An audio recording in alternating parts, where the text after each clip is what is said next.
Hi guys, welcome back. In today's video, we're going to be separating our back pattern from our front pattern and replicating them on two separate papers. So I highlighted the yellow as the back and the blue as the front, while the area that has both yellow and blue will show that you have to trace that part for both the back and the front. So the first thing I did was to draw a center line. That I measured both ends of my paper, got the middle and drew a center line. So I'll be matching that center line with the center line I have on my pattern. That's where you can see the front that has broken line. So I'll just be matching it together to keep my paper straight. The next thing I did was to use a tracing wheel to trace all my broken lines. So all the broken lines are the front, and you have to trace them from top to bottom. That's from the waist to the dart to the hip to the side. You trace it to the hem using your tracing wheel. But in this video, I just traced to slightly the knee level because I was trying to economize my paper. But please trace it from top to bottom, from the waist to the hem in full. That's what I just mean. So after I finish tracing it, I'm just highlighting my trace area by filling my papers with my fingers and recreating that same line using my pencil so that it's going to be visible for you guys to see. So that's just basically what I'm doing right now, connecting all the areas that have curves using my hip curve and using straight lines for the areas that need straight lines.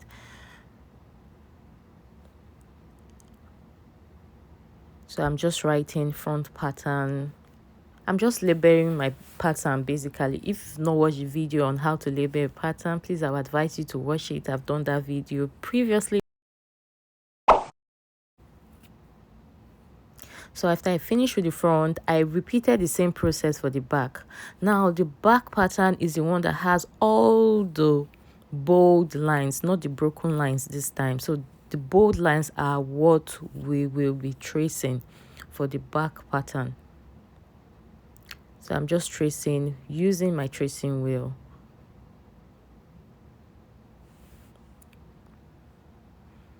And you also have to trace all the areas. That's from your waist to the side, your inseam to your side seam, your straight green line. So just trace that middle line from top to bottom. Don't forget to trace your dart. I traced just half because, like I said, I was trying to economize my paper. So as usual, again, I'm just recreating the lines to make it visible by using my pencil and my ruler. I'm using my hip curve again for the areas that need hip curve and straight ruler for where need straight lines. As soon as I was done, I labeled my pattern as you can see in the video. Then the next thing I did was to cut out my pattern for my front. So I'm just cutting out my front pattern right now. Please make sure the scissors you're using for paper is different from the scissors you use for your fabric, because paper usually blunts your scissors. The next thing I did after I finished labeling was to get my back pattern and repeat the same process. So I'm just trimming out my back pattern from the paper.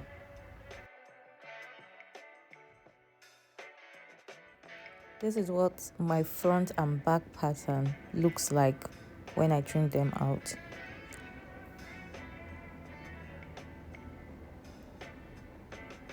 I measured from the waist to my knee area, but you should measure from the waist to the hem if you traced out the full length of your trouser. So I just measured to get the length of my trouser, and now I'm going to measure from the side of my neck, that's my shoulder neck point, to my waist on the bodice.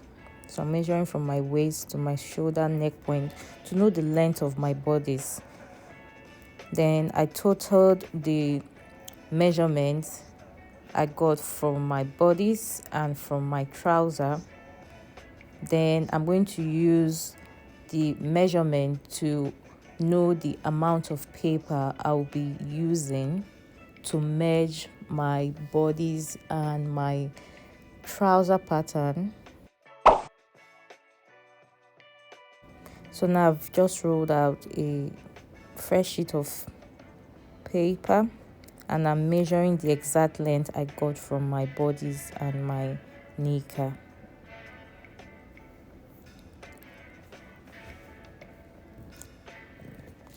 So I'm just trying to create a borderline. There's no standard measurement to do that, but I know you can use anything from 18 cm, which is about 7 inches, to just create a borderline, because this is the line I'll be using to merge my bodies and my trouser to give me a jumpsuit or a play suit. So sometimes when you finish drafting your bodies and you want to place your pattern on that borderline you've created, you will find it difficult to do that because the way your trouser is designed, you have to turn your paper. So the way the front bodies is when you draft it, it's not going to rhyme with the way the side of your kneecap is when you draft it. So for instance, this is my side front of my bodies, and this is my center front of my trouser. So I can't put these two like this, right? Because not, this is side, why this is the side of my trouser. So I have to trace out these lines using my tracing wheel. Then I will highlight them with my pencil so that when I flip it over, this will be my side center front, sorry, and this will be my side front, so that my side front can rhyme for my bodies, can rhyme with my side front for my trouser or my kneecap or my jumpsuit, depending on what you're creating, while my center front for my bodies can rhyme with my center front for my trouser. So that's why you need to use your tracing wheel to trace everything out and replicate the line at the back of your bodies. That way it's going to be like this. I'm just highlighting the dot on my tracing wheel and the lines also. Then I'm going to flip it over and recreate the lines using my pencil and ruler.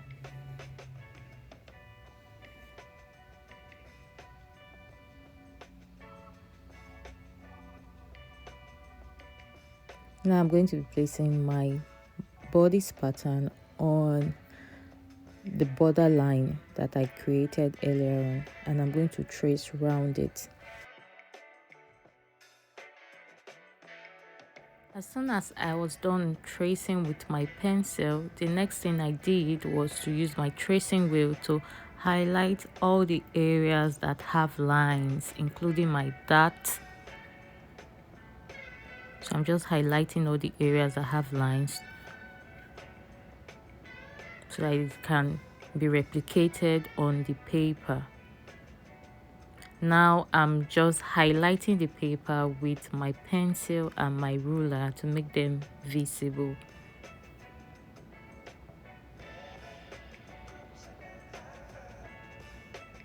The reason for doing this is that you can't cut the first set of pattern that we've already drafted, so that if you have any mistake that you made, you don't have to start all over from the beginning. You don't have to start all over from scratch. Right now I am just measuring my trouser, as you can see,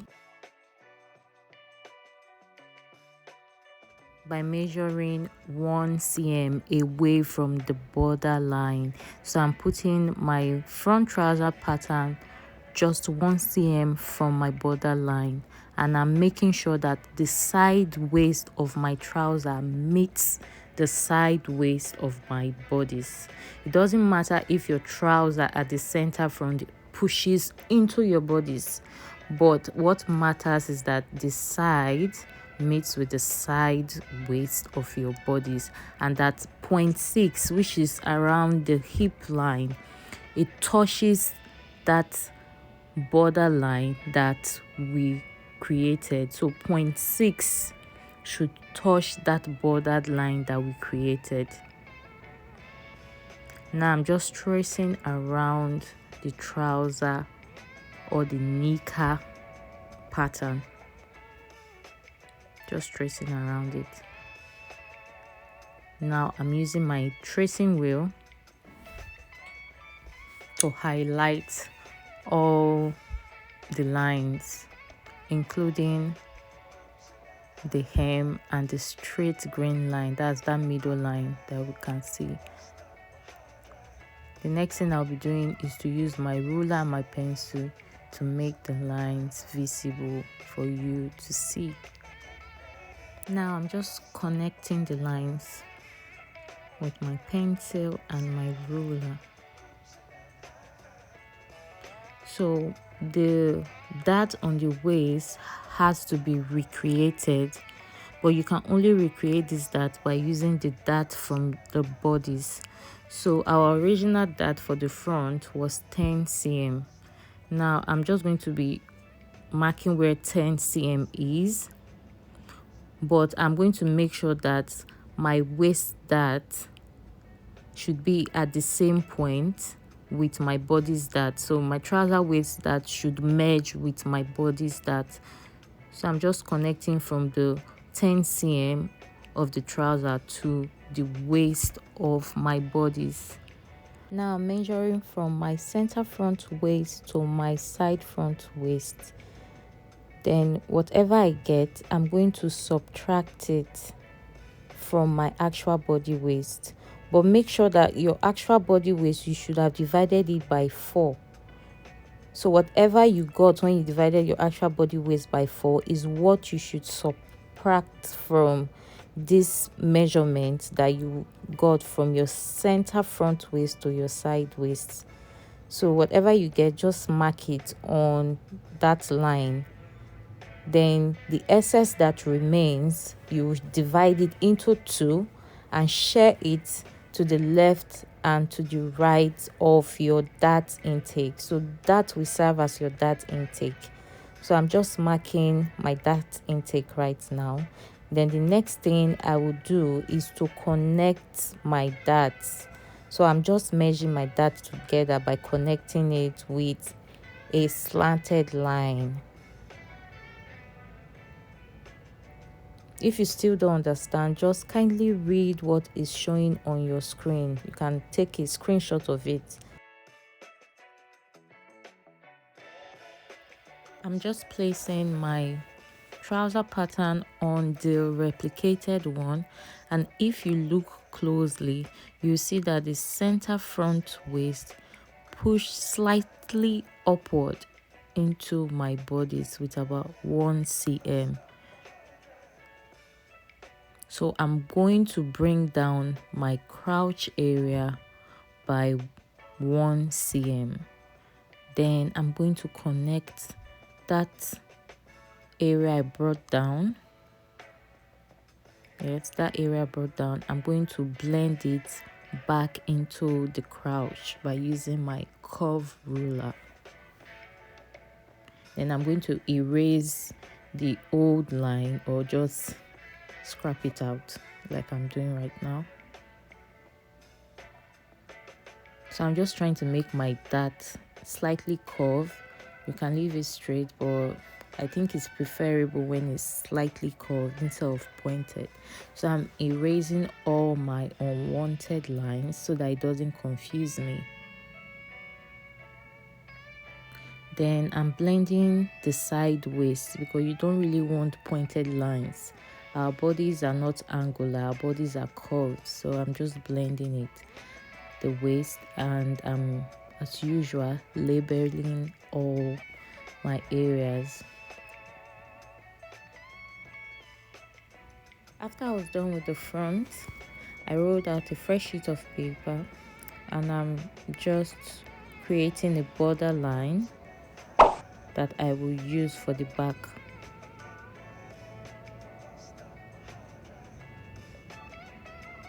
After creating the borderline, I'm just placing my back pattern, my back bodice pattern at the borderline, and so I'm going to be tracing round it.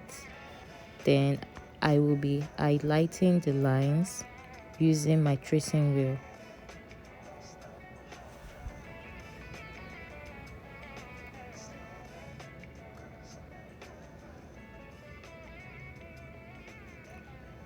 Now I'm using my ruler and my pencil to make the lines visible.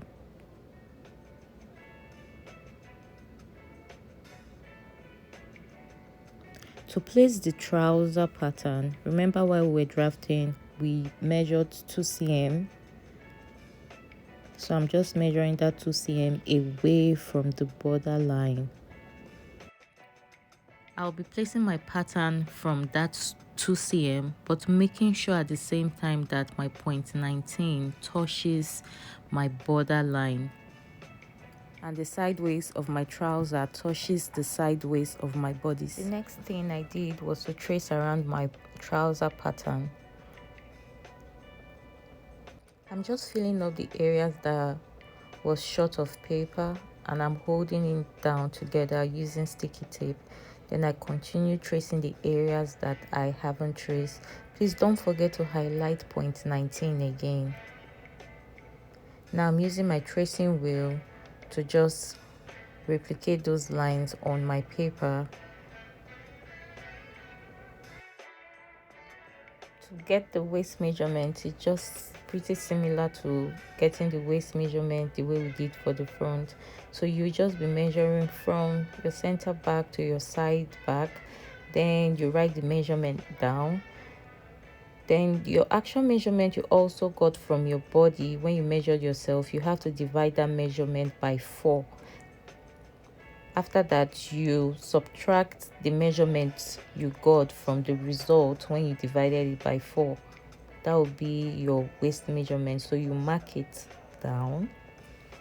Whatever excess you have, it will be totally up to you to use the whole of it as your dart intake, or to use just a part of it. But in this video, I didn't use the whole excess I had left.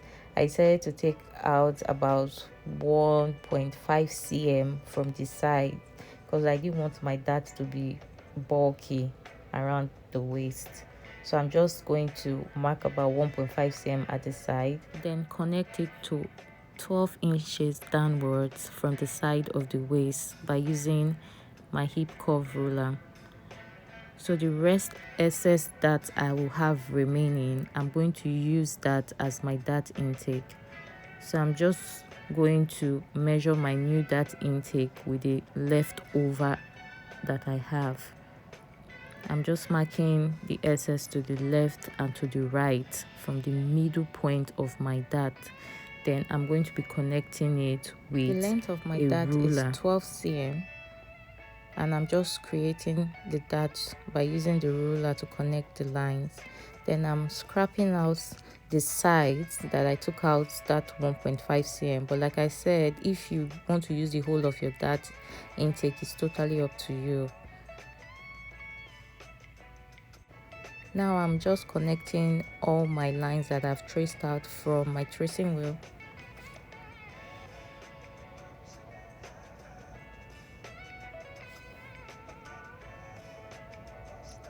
So I'm measuring from the waist to point 19. You can decide to measure from the waist to your hip line, but I'm just measuring from the waist to point 19, and I'm going to be connecting point 19 to the side of my waist. I'm just scrapping out the areas that I do not need and also erasing the lines that I do not need so that I don't get confused.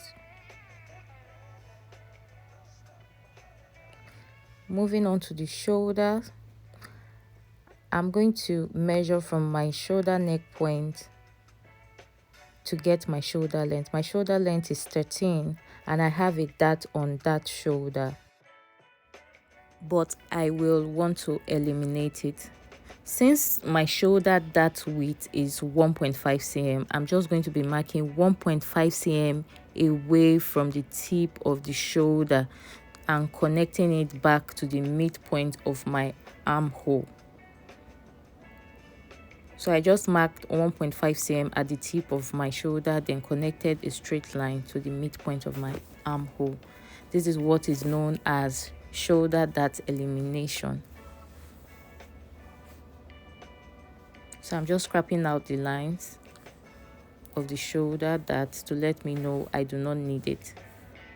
Then I connected from my waist to the midpoint of my center back. Then I marked 1 cm at my neck point of my center back, then connected it back to the midpoint of my center back. I'm just scrapping out all the areas I don't need. Don't forget to blend in the side of your waist so that it will look like the picture above on the display. I couldn't capture that part, so that's why I have this index finger pointing at the waist.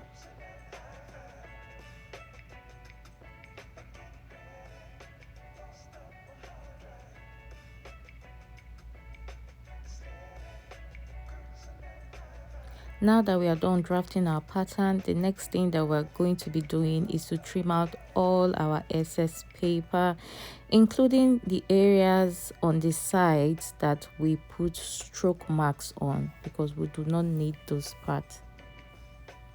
So I'm just going down on my crotch area by 1 cm because we went down by 1 cm for the front pattern. So you want both patterns to be balanced. You can't do 1 cm for the front and not touch the back at all. So because I went down by 1 cm for the front at the crotch area, I'm also going down by 1 cm for the back at the crotch area. This is what our pattern looks like. I hope you enjoyed the video. Please do not forget to subscribe, do not forget to like or share, and see you soon. Enjoy. Bye.